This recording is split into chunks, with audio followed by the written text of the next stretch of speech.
So being up in Wausau, to be honest, there are not a lot of resources immediately in my geographic location to really help a early stage tech startup.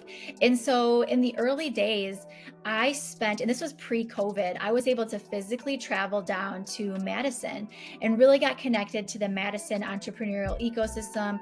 That's where I met the Doyen group and Michelle from the SBDC down there, and attended, the festivals.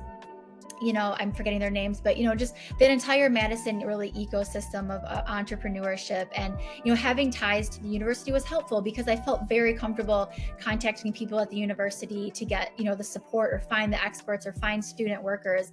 And so I spent a lot of time in Madison and networking like crazy.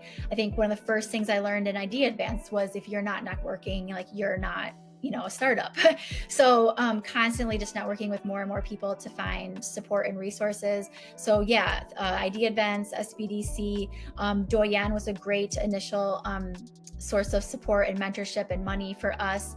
And then really, continued writing grants, and one of which eventually became the FabCap, sort of application process, which was another sort of, local Wisconsin accelerator.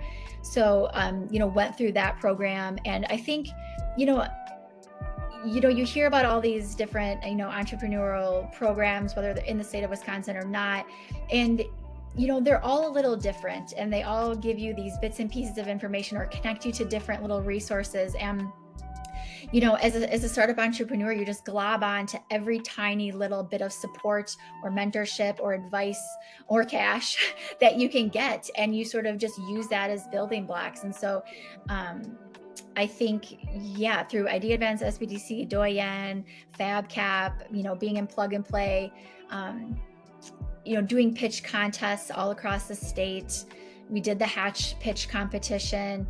Every time there was a way I could either meet a mentor or a customer, or a way for me to go raise, non-investment cash, was, I was out there doing it across the state.